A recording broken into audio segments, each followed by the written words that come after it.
Hey you guys, it's time for another Scraps to Embellishment. And this is the mid-January embellishment swap on Ginger's Corner. And it is called Stamp, Color, and Cut. So I have this, I think, is what I'm going to use. It's a really cute, close to my heart stamp set. That's a sample of the stamped image. I think I'm going to do the individual ones. And I'm going to start with 4 of each. I need to make 8 images. And if that goes quickly enough, then I might make another 4 of each, and then each person would get 2 of these. I think they're super cute. They would look great on a page. So I have all my tools out. So first step, these were the 2 I was going to pick from. I've used this for a number of cards and scrapbook pages and stuff. So I'm going to set this aside for now, and I'm going to do this. So that's my stamp set. I have my stamp pad that is going to come in very, very handy in making multiple stamped images just in case I have to restamp things. And for the coloring, I've never used these. They are distressed watercolor pencils. So I'm going to try these out for the first time. I may do a little experimentation. I have my silicone mat. I could do it just on my glass mat, but I think the silicone mat will be a little bit better and maybe a little less glare for you. And I have all my white scraps. I keep them right here for just easily grabbing and depositing as I'm crafting. White and cream go back on my desk, so I pulled those out. So I need to find the ones that are big enough. So for example, if I'm doing these, this will be great, so I can get 2 or 3 on this, but I'm not sure. I may try it, but I'm not positive that this paper is going to be the best for the stamped image and the watercolors, but we'll see. This one, I just may have to experiment because I've got different papers in here, but this size will work. This will definitely work, and I can probably get 2 on here, and that will work. Remember, I need at least 8 images, 9 if I want to keep one, which I probably do. I could do some on cream as well, so maybe we'll try this. That's probably not big enough. Let's see what else. That's not quite big enough. That's big enough. That's just barely. All right, I think that's probably going to be enough. So let me put these away, set up my mat and my stamp pad, and I'll be right back. Okay, so I have set up a new sticky pad to hold, and that way if it comes loose I can easily shove it in the corner and everything's still aligned. I know where it's going to align. I did set this up not too close to this bar just in case, and I want to make sure. So I've also rubbed the stamps on my hand just to get any manufacturing ickiness off there. It helps the stamp, the ink adhere a little better. And we're ready to try our first stamp. I'm going to use VersaFine Clair in Pine Cone. It does say that it's it says, brings out the fine details, longest lasting pigment ink pad available, and perfect for using watercolors to color stamped images. So I'm pretty sure this is going to work well. I also, if I find if it's running, I also have this archival ink, but I find that the VersaFine Clair, I use it in black an awful lot, and I really like it. I like the quality of the image that I get. So I'm not going to have you watch all of these, obviously, but we're going to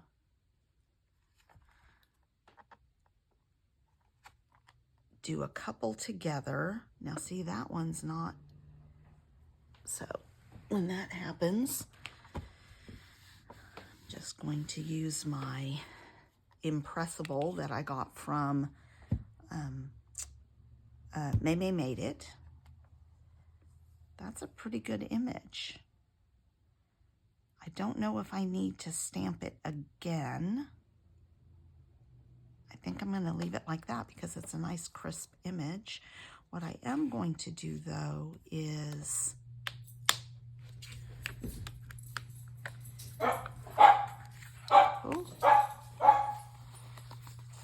flip this around.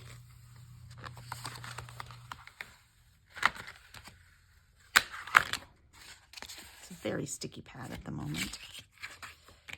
I'm going to flip this around, put it in the same spot as the last one.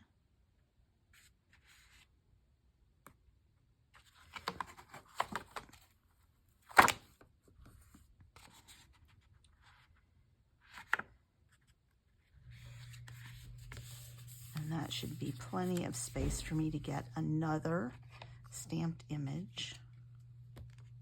Let me do this.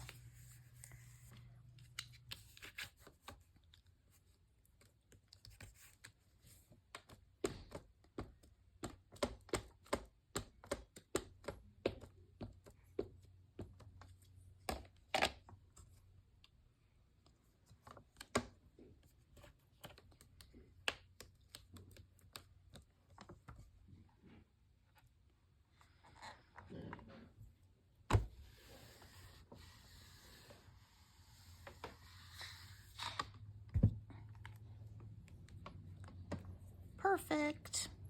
All right, so that's 2 of the 4 that I need. So let's try. I'm gonna stop the video here. I'm gonna stamp the rest of them, and then we'll do a little coloring together. And while I figure out how to use these distress crayons. All right, so here are the 8 images that I've made. 4 of each little porcupine. I've pulled out the 3 browns that are in this distress watercolor crayon set, and I'm using the darkest for the, what are they called, spines, the needles, and I'm just sketching those in. So these crayons work a couple of different ways. You can scrape color onto your surface and then add water. You can use a wet brush to brush off some color off the tip, or you can do what I'm doing where you color it and then add water. So I'm using the, I think it's fired brick or something for the body. So the medium tone, it's a little more red than I would have preferred, but it works okay. And so I'm doing, what I do is I do apply it darker, more fully where there are lines, and then just gently color in where there aren't lines. And then that will help me have some darker color when I start to apply water. So I've done a little spritz into my little triangle tray to use as water. And, you know, this was an experiment for me. So first time, I did learn a few lessons, including, I think it works better if you apply the 2 colors separately. So where I have the dark brown, if I want to add some red on top of it, it works better to add that after you water it in, and vice versa. So you can see he came out a little, you know, I would rather him have been a little darker. So I'm adding a little bit more of the walnut stain dark brown onto there, and then just adding some more water. And I also did the little paws in the dark brown. But these were really easy to use. I was very happy with them. And I am not a painter, y'all, so just taking care of the little feet. Sorry for the noise, traffic noise there. My back door is propped open a little bit. So I'm using, there was only one green in here, so I'm using that for the stem and the leaf. And that's very easy to move that color around. And again, I did, for the leaf, I just did the outside edges and the line down the center, and then I moved the color to the center to give it, that gives it a little more dimension, a little more watercolor. So here I'm just taking the yellow and I'm just coloring the inside part of the petals where the lines are, and then I'm moving that color out to the edges. So the edges will be a little bit lighter than the inside. And on some of them, I even went over it a second time to make the inside even a little bit darker. On a couple of them, I tried adding a little bit of the rusty hinge, I think it is. That's the reddish orange. That's what I'm using for the center of the flowers, and then a little bit in the, and I didn't do this on all of them because again, I was just experimenting to see what I liked and what I didn't like. So I'm going to color the second one, and then we're going to, and here's where I'm just picking up a little color with a wet brush. So I think he looks pretty cute. And now I'm going to finish the other one. There it is. And it's time to fussy cut. So when I fussy cut, I'm using my spring-loaded scissors because they're a little bit easier on your fingers when you're doing a lot. I am trying to do a very small halo, and even around the little spines, I'm moving it in and out. But you can see I'm moving the paper more than I'm moving the scissors. And that's the best way to get sort of round, smooth edges and a more consistent halo.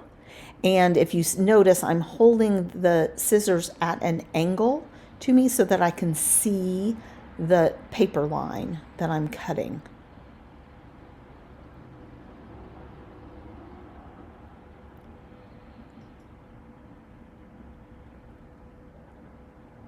And this was a really nice way. I put on the TV and watched a show while I colored in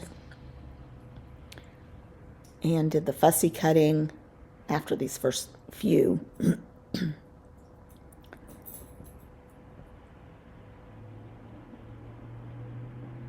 And the last little bit around the little feet.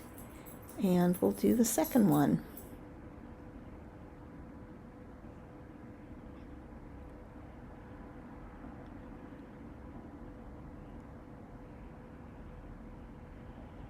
So some people love fussy cutting and some people hate it.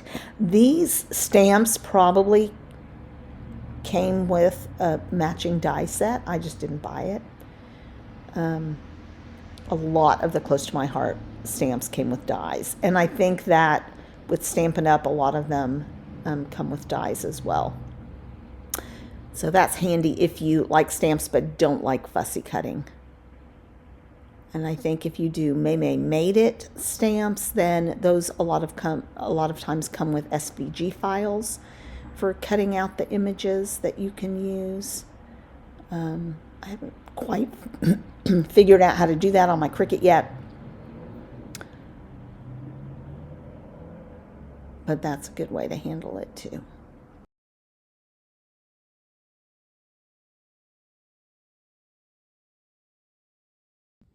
Hi, I just wanted to check in with you. I've completed all of my little critters and I decided to add one more layer, and so I added some stickles to the center of the flower because I wasn't 100% happy with the color that was in there. I wanted it to look a little more like seeds, so I'm much happier with this. So I'm going to package these up and they're going to be ready to go for a Ginger's Corner swap. Thanks a lot, you guys.